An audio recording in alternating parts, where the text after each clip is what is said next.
नमस्कार, जय माता दी। प्रणाम आप सभी को। मैं आप सबका हार्दिक स्वागत, अभिनंदन, वंदन, वेलकम करती हूँ अपने इस प्यारे से यूट्यूब चैनल में। कई बार मैं देखती हूँ, कई लोगों के घर गई हूँ तो वो पूजा करने जाते हैं और आसन नहीं है उनके पास जिस पे बैठ करके पूजा किया जाए। तो वो क्या करते हैं, कपड़ा बिछा लेते हैं, कोई भी कपड़ा उठा करके बिछा लेंगे और उस पर बैठ जाएंगे कि मतलब हमको आसन चाहिए तो हम किसी भी चीज पे बैठ करके और उसकी पूर्ति कर सकते हैं। तो याद रखिए, कपड़ा यदि आप बिछाते हैं तो कभी भी आपके घर से दरिद्रता नहीं जाएगी, नहीं जाएगी। 100% लिख करके रख लीजिए। तो कभी भी कोई भी कपड़ा बिछा करके आप उस पर बैठ करके पूजा न करें।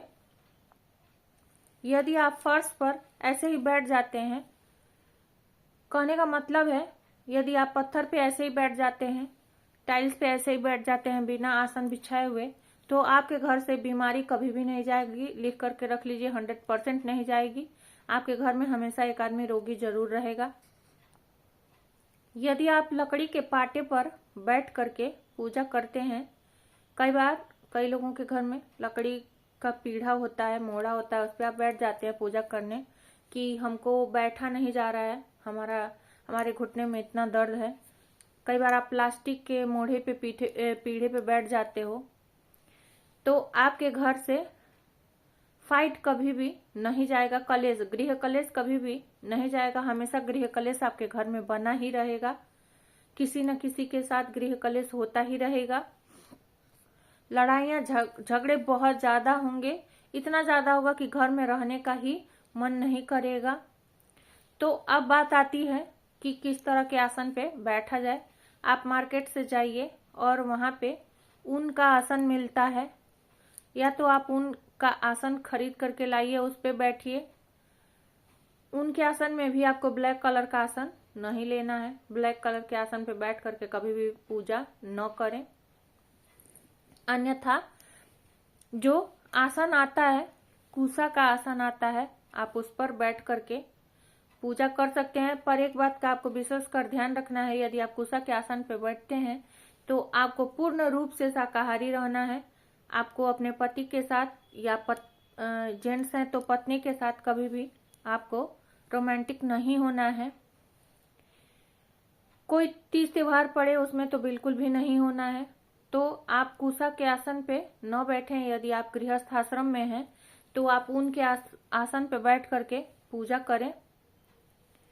कुसा के आसन पे बैठने के बाद आपको लहसुन प्याज भी नहीं खाना चाहिए। मांस मदिरा कुछ भी, किसी भी चीज का सेवन न करें। बिल्कुल आपको एक तपस्वी की भांति उस पर बैठ करके पूजा करना चाहिए। यदि आप कुसा के आसन का प्रयोग करते हैं तो आपको बिल्कुल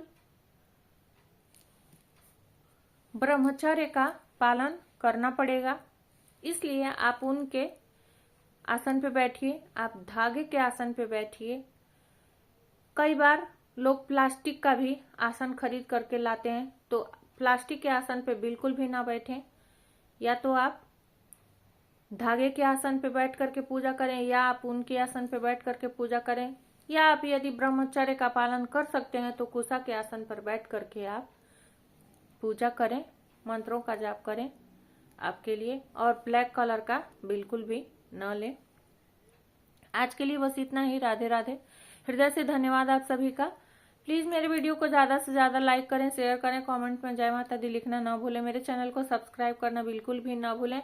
मेरे वीडियो को ज्यादा से ज्यादा शेयर करें ताकि और भी लोग इसका लाभ उठाएं और मुझे भी हिम्मत मिले।